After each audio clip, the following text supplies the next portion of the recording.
Hey BookTube, here is my massive book haul. I know, big shocker, part 2.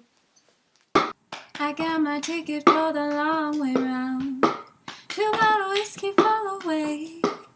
So I had so many books that I got recently that I thought I would do this in 2 parts. So this is part 2. I found such treasures. So let me get straight into it. I went into Half Price Books. I found this.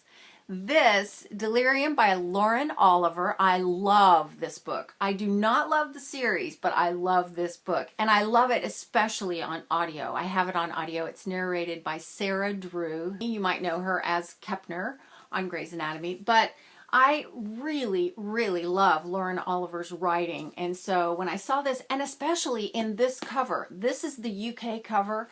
And I don't like the US covers for these books. I just think, I don't know, I already don't like the second and third book, and that just makes me not like them even more.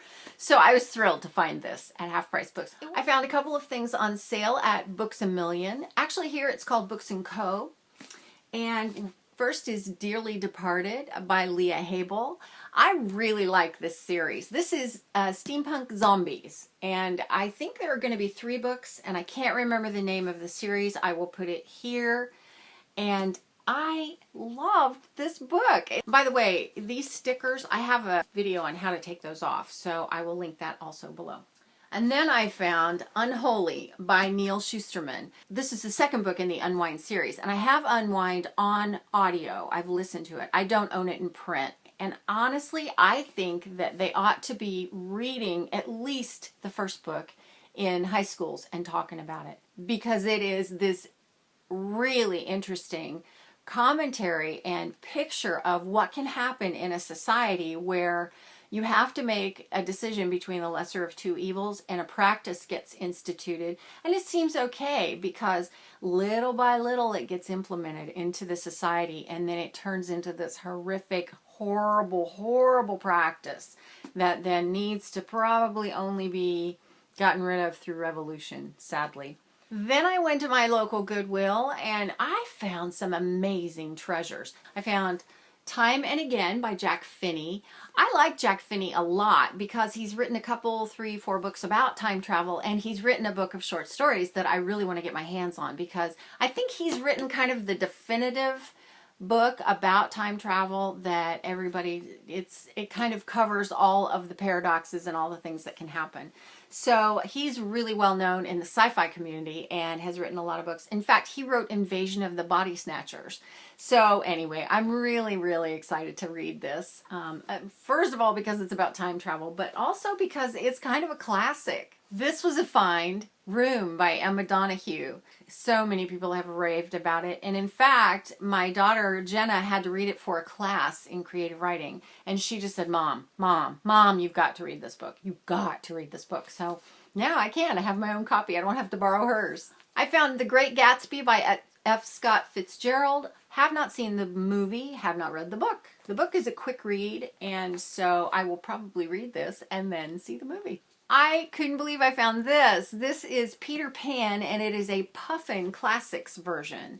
And it's just hardcover, but it's so pretty. Bright green inside, and then it's just this beautiful color. This is one of my favorite colors, periwinkle blue. I think I already own Peter Pan, but now I own a pretty one. Now the prize of the day of the treasure hunt, which is shopping at Goodwill, was this. I found Eleanor Park by Rainbow Rowell in hardback. I really seriously thought I was going to fall over dead. And then I grabbed it and I thought, I need this book. This is mine.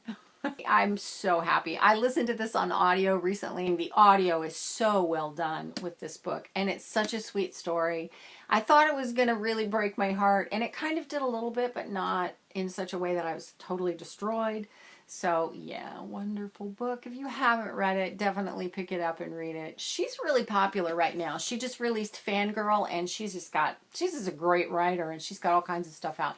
And the last thing I got at Goodwill was kind of funny. I want to make some bookmarks out of printed pages, and so I went around kind of looking for any kind of nondescript book that had the kind of text in it that I want on the colors of the pages. So I picked this up.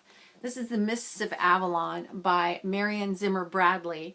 And I thought, oh yeah, I'll just slice up the pages, you know, chop up the book and use it for that.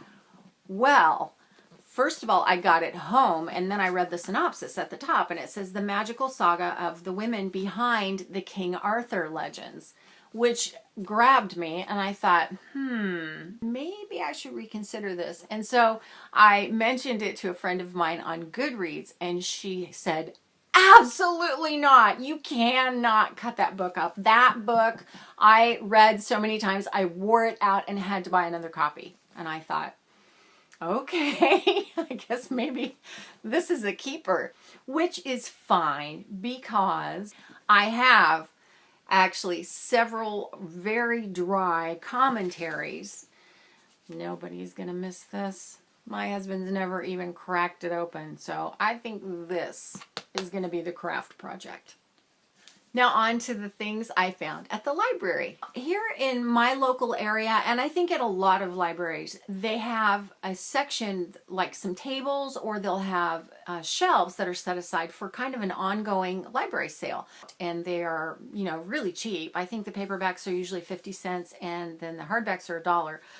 The first was The Angel's Game by Carlos Ruiz Zafon. So I read the synopsis and I thought, that sounds interesting.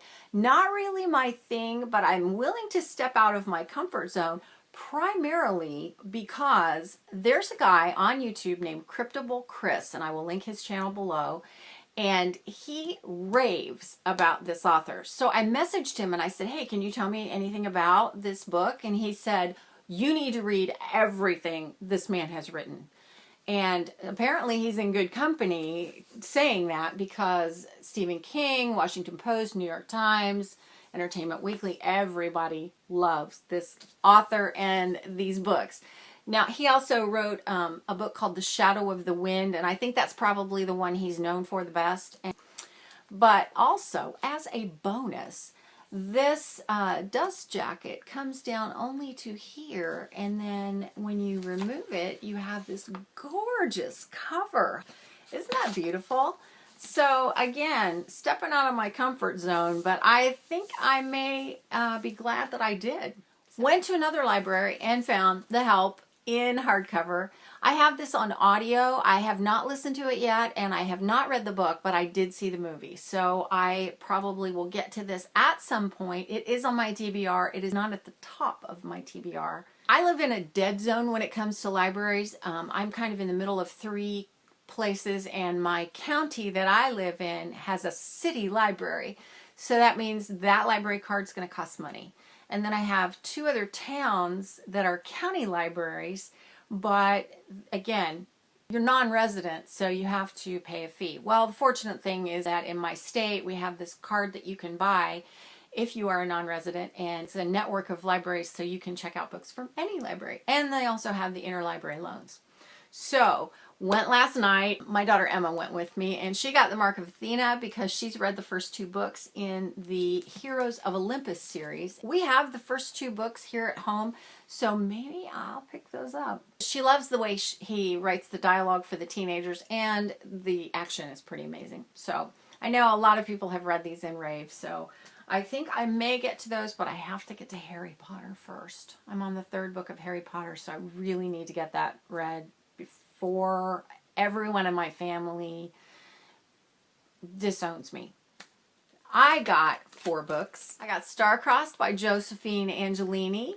I have this on audio, but the audio is screwed up somehow, so I am downloading it again, but in the meantime, I got the print version in case that doesn't work. I picked up The Dream Thieves by Maggie Stiefvater. I love her, and I read the first book, The Raven Boys, and I liked the narrator okay, but I didn't love him.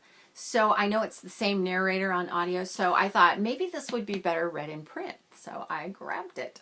I got Ashfall by Mike Mullin. I've wanted to read this for a while. He has now a sequel out called Ash and Winter, and I just have had it on my TBR, and it's dystopia. It's basically Yellowstone Park explodes, and, you know, then everybody has to survive. So looks really good, actually.